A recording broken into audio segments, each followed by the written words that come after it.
नमो सिद्धाणं नमो आयर्याणं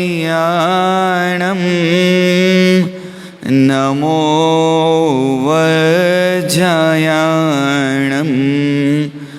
नमो लोये सवसाहुणं ऐसो पंच नमोकारो सव पावपणासनो मंगलानंच सवेसिं पढ़मं हवै मंगलम। कुछ देर के लिए मन को शांत करने का प्रयास करेंगे। वाणी को विराम दें, विचारों को विराम दें, काया के शरीर के हलन चलन को विराम दें। पीठ की हड्डी गर्दन सीधी रहे, तर्जनी अंगुली और अंगूठा आपस में मिला रहे।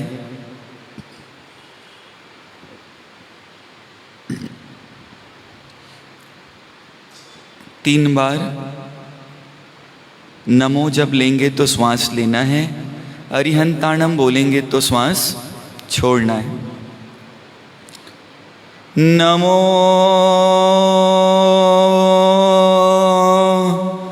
अरिहंताणम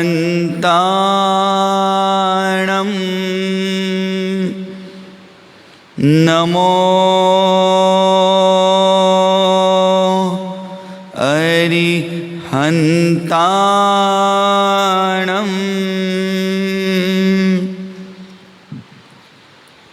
नमो अरिहंताणम।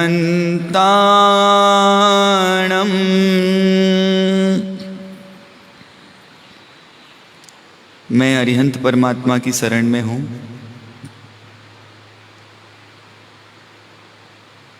जिनवर पूजा ते निज पूजनारे, जिनवर की पूजा मेरी स्वयं की पूजा है। मैं जिनवेश्वर परमात्मा के निकट हूँ तो अपने निकट हूँ।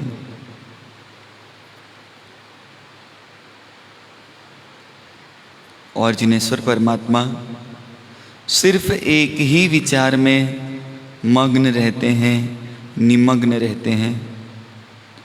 हूँ तो आत्मा छूं जड़ शरीर नथी, हूँ तो आत्मा छूं जड़ शरीर नथी, जड़ शरीर नथी, जड़ शरीर नथी, जड़ शरीर नथी, जड़ शरीर नथी।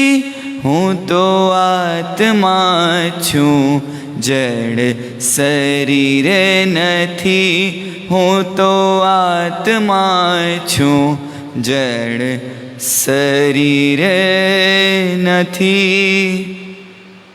मैं तो आत्मा हूँ।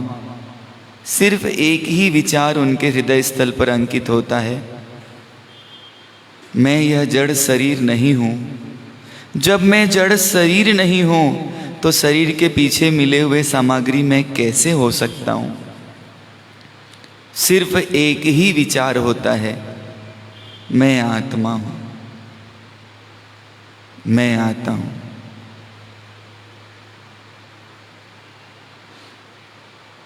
और क्या करें? उठे क्या उठे जागरे चेतन प्राणी, करे आत्म की अगवानी। जो आत्म को लखते हैं उनकी है अमर कहानी। उठे जागरे चेतन प्राणी, करे आत्म की अगवानी।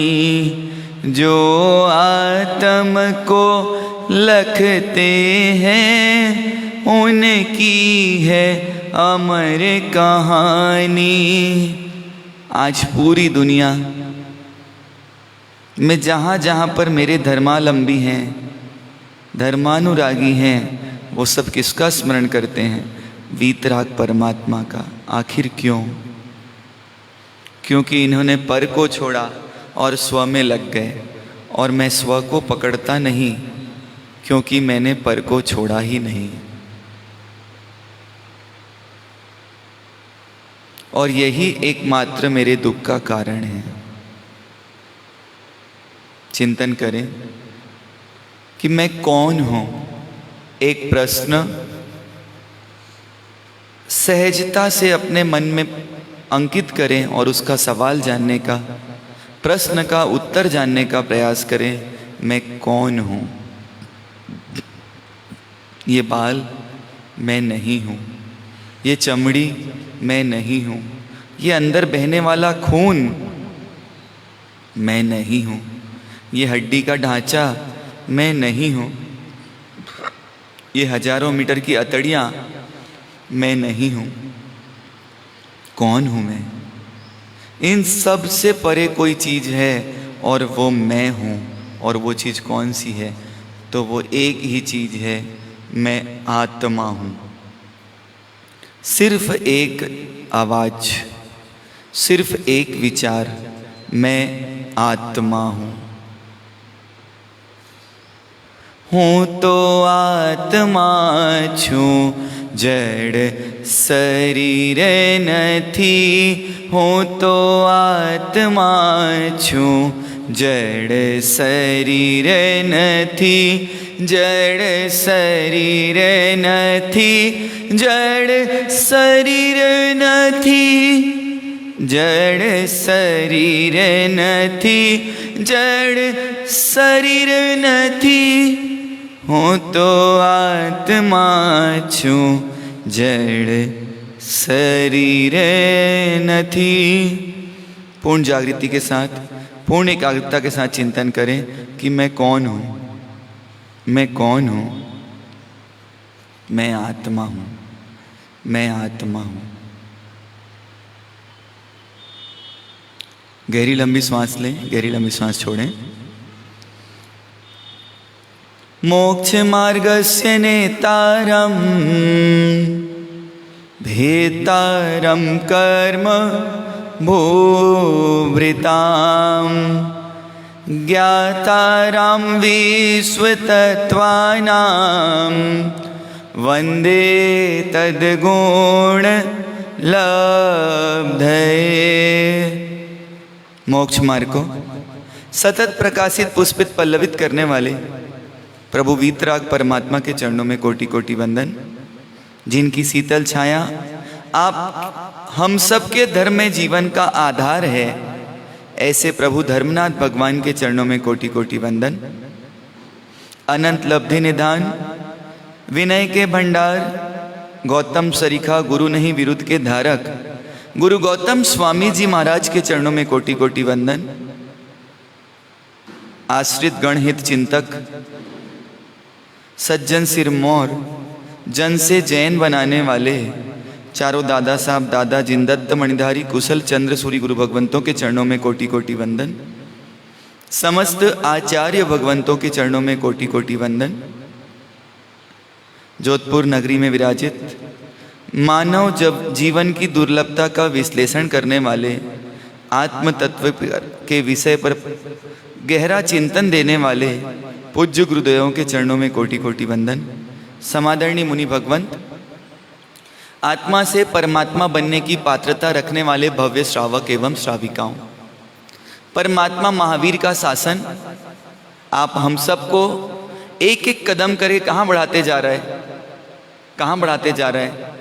तो ये हम परमात्मा के शासन में हैं या परमात्मा का शासन हम में है? जिस दिन इस प्रश्न का समाधान मिलेगा, ये बात तो एकदम क्लियर है कि हम परमात्मा के शासन में हैं। और इस शासन में आने के बाद काम किसका कर रहे हैं? हाँ, काम किसका कर रहे हैं? तो 12 घंटे 14 घंटे किचन में दुकान में निकालने वाले, 8 घंटे 10 घंटे बिस्तर में निकालने वाले, तो क्या परमात्मा के शासन का काम कर रहे हैं? ये बात बिल्कुल सही है कि हम परमात्मा के शासन में हैं, पर यह बात भी उतनी सही है कि परमात्मा का शासन हम में नहीं है। हम शासन में हैं, पर शासन किस में नहीं है? हम में नहीं है। और इसीलिए क्या नहीं हो पा रहा है? क्या नहीं हो पा रहा है? काम नहीं हो पा रहा है। लगता है ऐसा, कभी फीलिंग में आता है। हम महावीर को मानते हैं और महावीर की, जबकि महावीर ने क्या बोला? मैंने जो किया वो मत करना। क्या बोला? स्पष्ट निर्देश दिया। अपन जब उत्तराधायन सूत्र में जाएंगे दिवाली के शुभारंभ के पूर्व, तब देखेंगे परमात्मा महावीर ने कहा कि मैंने जो किया वो मत करना। और क्या करना? मैंने जो कहा है वो करना। और हम क्या करते हैं? कॉपी करते हैं। किसको कॉपी करते हैं? कोई वर्षी तप करता है, 6 मासी करता है, 3 मासी करता है, एकांतर करता है। क्यों करता है? तप की कॉपी कर लेता है, पर तप के पीछे रहे हुए भाव की कॉपी नहीं करता। उन्होंने तप किया कि हो गया? हो गया। कैसे हो गया? सहजता थी, और सहजता को अभ्यास में और लाने के लिए उदय आने पर उसे स्वीकार कर लिया। और हम तब कैसे करते हैं? जो व्यवस्था मिलती है उसमें, या व्यवस्था जमा के। कई बार बड़ा आश्चर्य होता है, लोग सामूहिक पारने में जाते हैं, भोजनशाला में जाते हैं और अपना बैग साथ में लेके जाते हैं। और साथ में क्या लेके जाते हैं? हाँ, तो एक सज्जन से पूछ लिया कि भाई ये तुम जब रोटी सब्जी घर से ही लेके आते हो तो यहाँ क्यों करते हो? घर में कर लिया करो। तो क्या जवाब दिया पता है? बोले हमारे साथ यहाँ का स्टार्टर अच्छा होता है, सब्जी नहीं जमती हमको यहाँ की, पर यहाँ का स्टार्टर कैसा रहता है। तो हमने तब किस लिए किया? वास्तविक में तब का मतलब हमने समझा कि क्या करना है? सहजता के अभ्यास को, स्वीकार भाव को बढ़ाने के लिए तप था। पर हमने उसको कैसा बना दिया? हमने कैसा बना दिया? तप करने के पहले असहज हो जाते हैं। कोई बोले ये करना है तो ये मिलेगा कि नहीं मिलेगा, ये बना के रखो, वो बना के रखो। विचार चलता है कि नहीं चलता? क्यों चलता है? क्योंकि हमने क्या नहीं किया। और जबकि ज्ञानी भगवान तप के साथ अभ्यास किसका कर रहे हैं? उनको तप का अभ्यास करने की भावना नहीं है, उनकी भावना किसकी है? सहजता की, स्वीकार भाव को बढ़ाने की साधना है। और हमारी साधना किसकी चल रही है? एक व्यक्ति चलते चलते 3 किलोमीटर 4 किलोमीटर का ट्रैवल पूरा कर लिया, एक स्थान पर पहुंचा और बोला कि भैया मुझे ये आवश्यकता है। आवश्यकता है, पर आवश्यकता की पूर्ति कब होगी? जब सामने वाले की आवश्यकता की पूर्ति आप करोगे तो वो आपकी आवश्यकता की पूर्ति करेगा। जिस व्यक्ति को आवश्यकता थी और उसके पास सामने वाले की आवश्यकता पूर्ति करने का सामर्थ्य नहीं था, तो क्या वो सामने वाला व्यक्ति उसकी आवश्यकता पूर्ति करता? क्योंकि अभी कौन सा जीवन चल रहा है? 3 प्रकार के जीवन बताए ज्ञानियों ने। पहला स्वार्थ परक, मी फर्स्ट। बात किसकी आती है? सबसे पहले किसकी बात आती है? मी फर्स्ट। मेरा अच्छा हो, मैं अच्छा करूं, मेरा अच्छा दिखे। ये कौन सा है? स्वार्थ परक।